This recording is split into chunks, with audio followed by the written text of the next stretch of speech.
So Chad says he's still on his tech support call, and we can start if we want. Let me fire up old Audacity. You got some real audacity. That bitch is done. All right, fine. I started Audacity. I like to be exuberant in my tasks. What episode is it? 255. Welcome to Video Game Show 255. With us today, we have myself, Keith, Ivan. Yo. And Phil. Hello, hello. Chad will be with us in a moment. He's saving the world. So, Phil. Yes. Space Marine. Completed. Finally. Completed. Survey says? Thumbs up. 2 thumbs up. Kind of left some questions at the end, but unfortunately, from what I saw on the THQ forums, they're not going to do a second one because they are working on a Warhammer 40k MMO that's supposed to come out sometime next year. Yeah, Warhammer Online, I believe it's called. Warhammer 40k Online or something. I'm surprised that they're not doing a sequel, because didn't this game do pretty good? Or did it bomb? I really have no clue. I'm not sure. Because I would think that they would be doing a sequel if it was pretty successful. I mean, it's not like the entertainment industry to not produce a sequel if the original did well. How many times have you heard, oh, this is making us tons of money and selling very well? Let's end on a high note. Well, it was available on all platforms, so I'm sure it made some money. I mean, I know people bought it for the 360 and others bought it via Steam. So, I mean, it was a game that came out just before, Battlefield 3 and Gears of War 3, so it might have been a stopgap for a lot of people too, so they might have just picked it up. I'm just curious. I'm looking up to see what the actual sales of that game were. Because I'm curious. So anyways, I'll try to give everybody a quick summary without giving away too much of the plot. So you are the Space Marines, you are the Ultramarines, and you're playing as Captain Titus. You guys go into this planet that's getting overrun by orcs.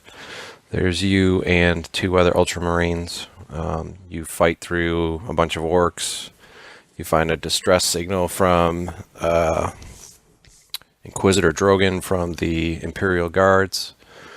So basically you try to find him, and when you find him fighting through all the orcs, you basically find out that he's trying to protect the power source for the Manufactorum, and the orcs are trying to get that. And so you eventually get that, and there's kind of a big twist in there. You end up fighting the orc war boss. I think he's Grimskull is his name. Big nasty dude. And then, without giving away too much, it happens that the Chaos Marines get introduced. So then you eventually have to fight the Chaos and fight the Chaos Lord, which the Chaos Lord's a pretty sweet fight because you are way up on this really tall thing that they call the Spire, and you basically bum rush him and tackle him off the spire, and you fight him as you're falling to the ground. So it's a pretty cool fight.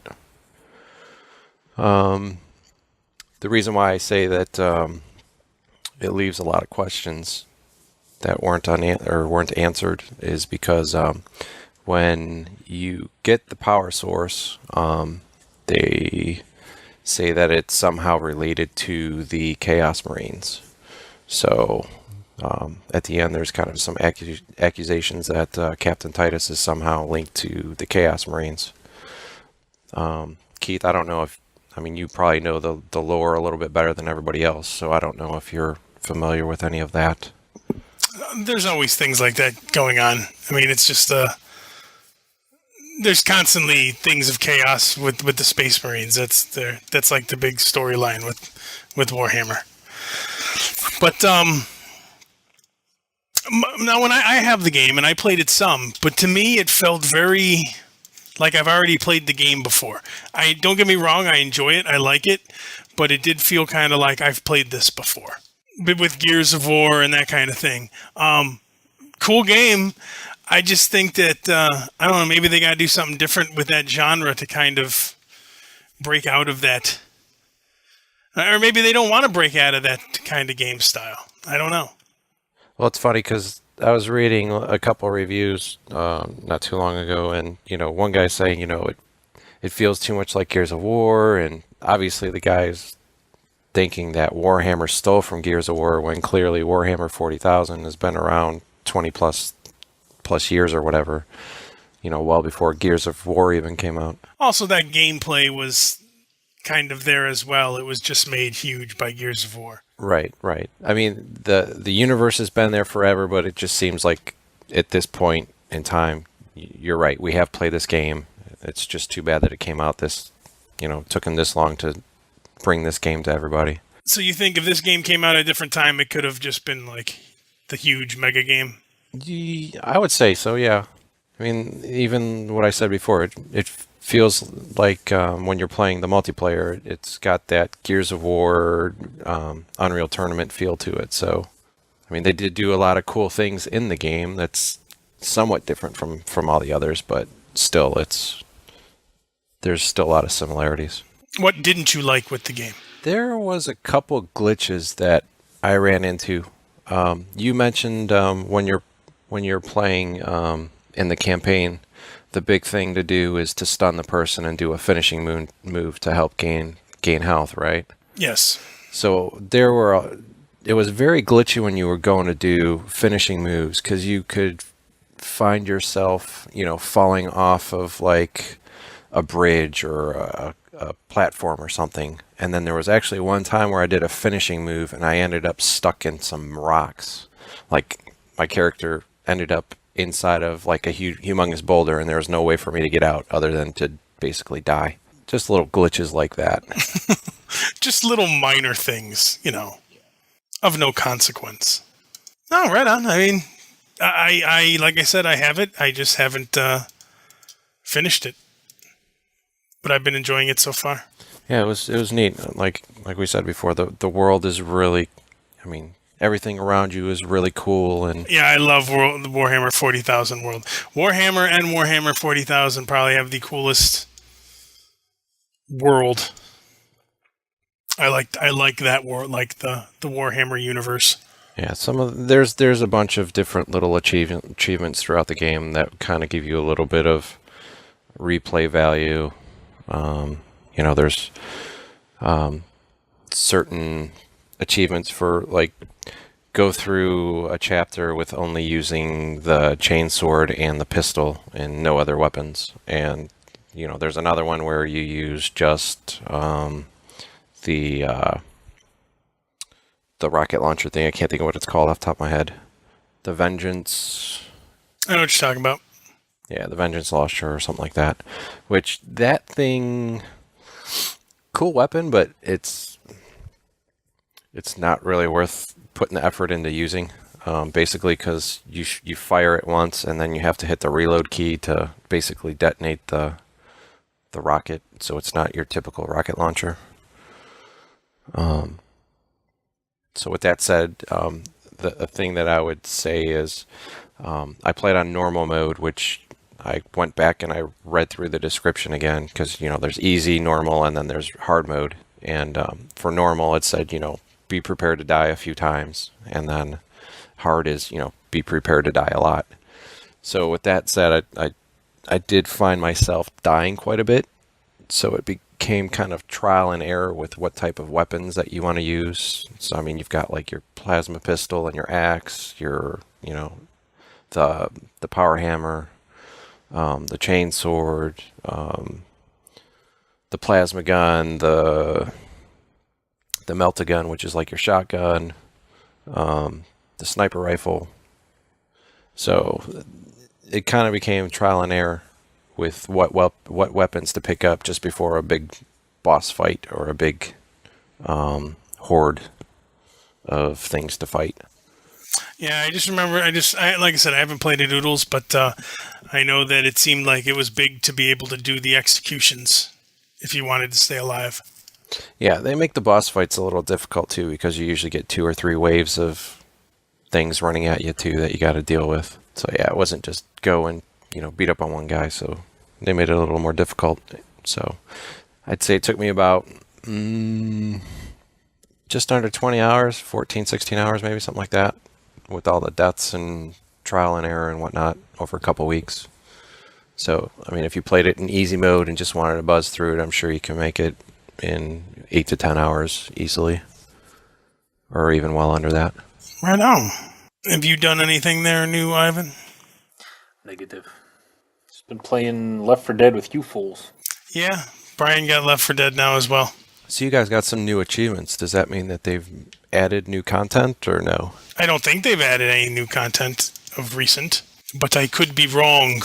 No, I mean, the newest content they've added was... That Cold Stream? Yeah, that beta map. Okay, yeah, I don't think I've seen that one yet. We've done it a few times, but we are rusty still. Are you playing with or without friendly fire at this point? No, friendly fire's on. I don't know if you can turn that off. Yeah, I don't think you can, but... So then do you play normal or do you play, what is it, the next intermediate? Advanced. Then there's, we throw realism or not in there. Realism is, if you die, you don't respawn until you get to the end of the level. I don't remember what else it does, to be perfectly honest. It does a handful of things. But yeah, that's all I've really been doing. Skyrim comes out on Friday. Yes, I got that pre-ordered because Sue wanted it. It's the first game I've pre-ordered in I don't know how long. And pre-ordered what? For the Xbox, or are you getting it on the... For the Xbox, because Sue is looking forward to it just as much, if not more, than I. Indeed. I didn't pre-order it. I guess I pre-purchased. That's what I did. I pre-purchased it. On Steam, so I'm hoping sometime usually the way stuff like that works on Steam is a couple days before it'll start downloading files, so that on like midnight on Friday, it'll unlock and you can start playing it without having to download. God, it's got to be huge. Let's see here what doesn't even have system requirements here yet. Yeah, that's going to be a hell of a download. It's going to be gigantor. It's got to be at least DVD size, like 4 to 6 gig. They haven't updated the Steam page yet with system information. 4 days, Monday, Tuesday, Wednesday, Thursday. Yeah, so the game unlocks in 4 days, 6 hours. So that's Thursday. At midnight. Yeah, that's midnight Friday. I doubt I'll be getting it then. I don't even know if I'll go up there the morning of. I might just pick it up on my way home from work. But either way, I'm looking forward to that game very much. This will be the first game I've like pre-ordered and ahead of time on Steam. I can't remember the last time I actually did something like that. Yeah, I bought Portal 2 shortly after it was released, but maybe even the day of, but I probably waited, until that day or whatever weekend was following its release. But this is like my first... Really? What? Mary's making noises. Well, let's see. The hell is... I don't know what she's doing. Sounds like a little xylophone when you're a kid. Oblivion Game of the Year edition. Well, that's going to have... Oh my god. That's going to have all of the... Yeah, I didn't bother with that, because it's like $100 and something for your cloth map, a coin. Oh, no, that's... Well, I'm looking to see how big Oblivion is. Oblivion is 4.6 gig. I thought that would be bigger. You're talking about the collector's edition of Skyrim. But yeah, I don't need that. You get a dragon figurine, a map. The whole making of DVDs, does anyone actually find those desirable? No. The only one of those I've ever watched was the making of with the collector's edition of The Lord of the Rings. And you're talking about the movie, though. The movie. I found the extras cool. But that's the only thing I can think of. And this is the making of a video game. And you get in the art book. Art books are the biggest scam, because basically all they do is take all the crap that they used to create the artwork, artists scribbling on napkins or whatever and brainstorming during meetings kind of thing, and they throw it all in a fancy book and say, and it's a beautiful coffee table book of the artwork of Elder Scrolls Skyrim. It's gorgeous. It's gold leafed, embroidered with pelican hairs. Pelican hairs. Whatever. The rare pelican hair. Yeah, so, I mean, the last collector's edition I got, I think, was Fallout, and at least it came with like a cool little lunchbox and a little Vault Boy bobblehead, which again is useless, but at least it's kind of cool. Yeah, I remember those. But that's all you got, too, and it was like $10 more instead of... Yeah, but this collector's edition is $60 difference. That's what I mean. So the collector's edition for Fallout 3 was like $70 instead of $60, and you got that stuff. This is like $110, and you're still not getting anything. You may be getting, a 8-inch sculpted dragon thing, but I don't care. I don't want that. I don't know what you could put in a collector's edition version of Skyrim that would make it desirable for me, I feel you. I don't get it. I do have the collector's edition of Oblivion, but that's because it was $7 on eBay. So I said, sign me up. Yeah. I can't see. I don't see it. They've gotten kind of out of control with the collector's editions. They try and make them sound like they put so much effort into creating these things when they're really not adding anything more than they used to. And they're not, for the price they're charging. They should, I don't know. The DVDs should pop out of the case and do a little soft shoe jig for you. Yeah, the only thing I could think of is like some sort of Xbox controller or faceplate. I mean, whatever happened to people making faceplates anymore? I mean, you don't hear of people doing stuff like that anymore. And if Microsoft, that's a good point. If Microsoft was smart, because the faceplate thing actually is, I don't know how much now, but a couple years ago was pretty popular. You could sell faceplates, you could get faceplates. If they were smart, they would create Xbox controllers that you could change the faceplate on. When you get them, they come with a regular tan or black or whatever standard color their controllers are going to be. But with removable... That would be a very good idea to do that. That's a good market right there. Every single game that you want to release, you could make a collector's edition and put a collector's edition controller plate in the box kind of thing. That would be kind of cool. I should market that idea. Yes, you should. Hi, Chad. Oh, Jesus, he's like Gandalf and just appears out of nowhere. I'm imagining a puff of smoke, even though we're just talking. And I think I'm echoing somehow, so bear with me. It's because you're in Moria, Gandalf. We were talking about Skyrim collector's editions and how stupid they are, because it's $110 for a dragon statue and a map. Your cloth map. And a making of DVD. A cloth map? The cloth map, that's like required. It's like the after dinner mint is the cloth map. You get it every time. But what was the other stuff on there? Dragon statue, cloth map, making of DVD, and I think a art book. And did you buy this, Ivan, already? I did not. I've purchased Skyrim, but I bought it through Steam, and I just got the regular edition. I too purchased Skyrim. You know what? I did get NCAA 2012 as well. That's what I've been playing when I haven't been playing Left 4 Dead. If you played the one, you've played them all. I mean, the gameplay, there's nothing drastically different. They changed the way some of the season stuff works with like recruiting and that, and you can make your own team. So you can make your own team and import it in for the leagues, either online or just your own personal season. It's an NCAA football game. It's what you would expect it to be. That's why it's not anything really that I even thought about that much. But I've been having fun with it just for the fact that I enjoy the football game. But they really didn't do a lot. Like I said, they changed the way that you recruit. They did have microtransactions for it that I actually kind of laughed at. They had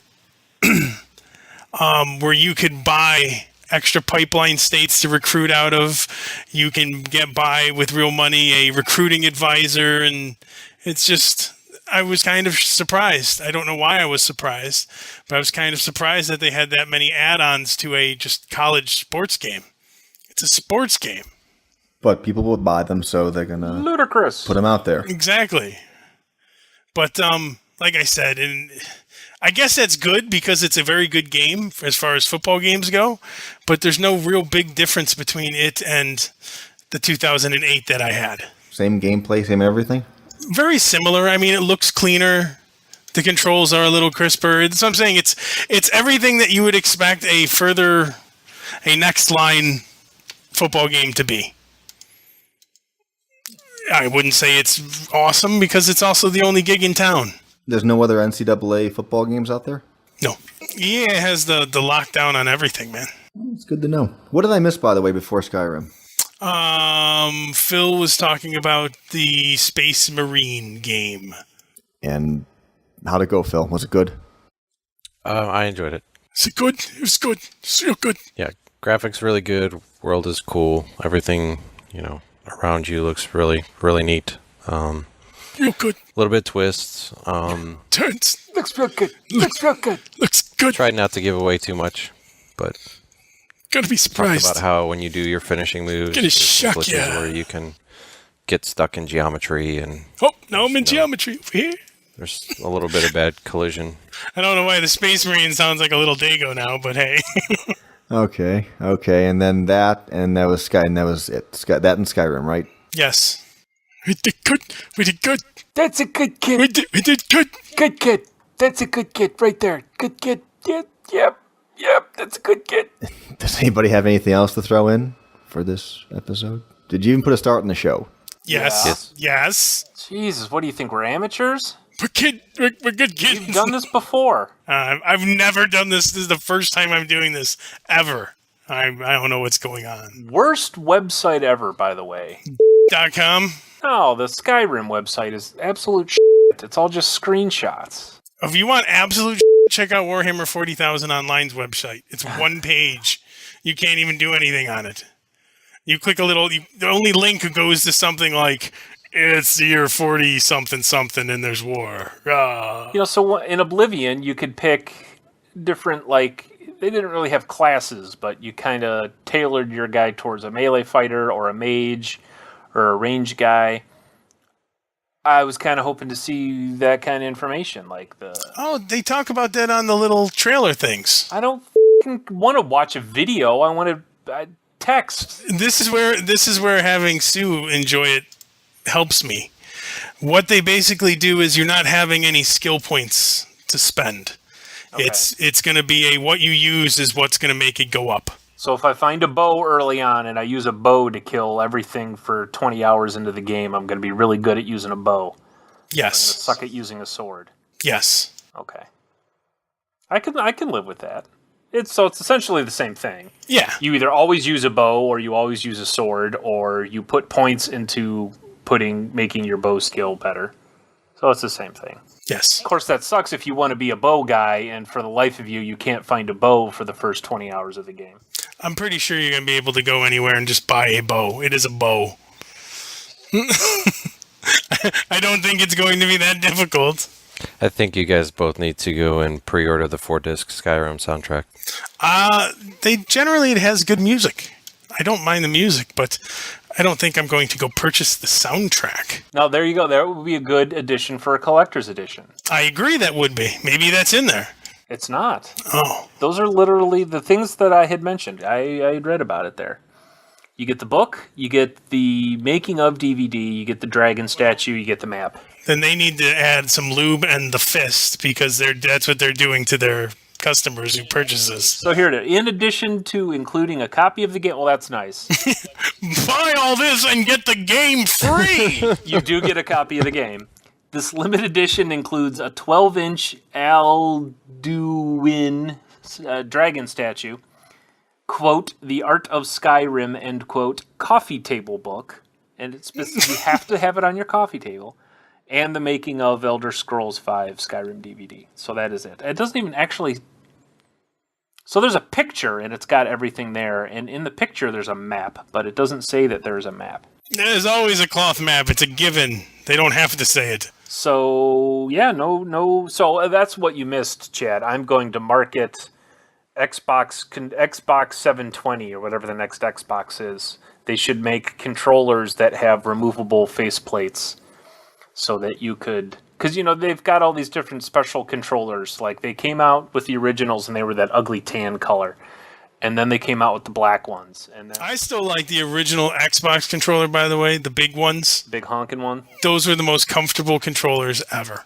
So I think they should make controllers where you can snap off the top of the controller and snap on a special edition one. Like one with a Skyrim dragon painted on it. Snap off. Snap on. What if it snaps off when you're in the middle of doing something and it gets in your way? Snap off, snap on. You make it so that they don't, for God's sake. Well, hey, I'm giving you, issues. What are you doing with your controllers that it's disassembling in the middle of playing? If you could be very intense with your game, and it could come apart in your hands. I don't know how you're going to be that intense with it, but... Yeah, the only thing that you really need to worry about is that it doesn't Treat it like a jilted lover. impede the buttons and the directional sticks. Come on, I mean, as it is now, the thing's held together with like 4 screws anyway. Just make it so that it's... And pure hate. and pure hate. It's held together with 4 screws and pure hate. So make it so that it's, the bottom is screwed on, but the top just snaps on with a couple of snap things. And what happens when those snap things break? Snap things can break. Then you insert it into your rectum. You can still use... It's not like without the faceplate, the controller's f***ing useless. He's just saying it's something to attach onto it. Oh, no. The faceplate won't work. I have to go purchase another controller. I've got no face. How can I move left with sans face? That means without in French. For you Philistines out there.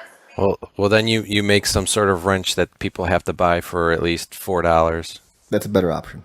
How many times have you played with an Xbox controller and the battery pack falls out on you?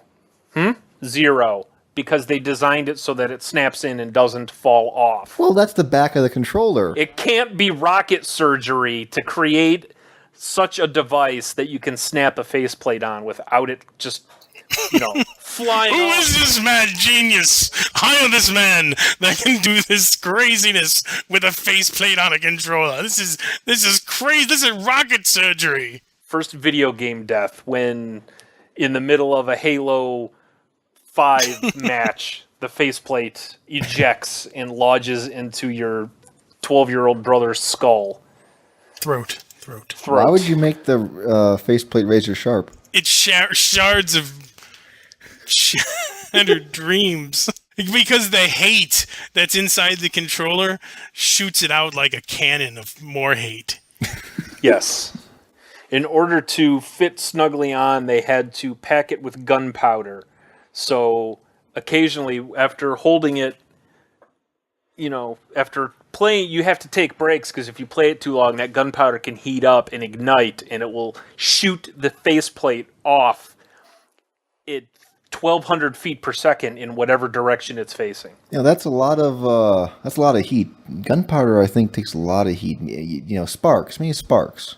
Yeah, you know what? It's about as reasonable to happen as a faceplate falling off just by holding it. I'm just making up. I'm pointing out issues with your design. It's not, focus groups discuss these things. Yeah, is the focus meeting full of monkeys? I mean... All right, we have these faceplates. Let's make them razor sharp. We'll give away a free bag of broken glass with every purchase. I think we've beaten that to death. I'm going to beat you to death. It's okay. I'll take it after today. Go right ahead. Anyways. Work, is that fun, huh? Yeah, it is. I think that was enough for Video Game Show episode 255. Right? Yes. Right. Any final words for the show? Negative. Negative. Sassafras. Cucumbers and peanut butter. So you can push your stop buttons now and then just... Do we have to count? No. Can we count anyway? 1, 2, 3, stop! Stop.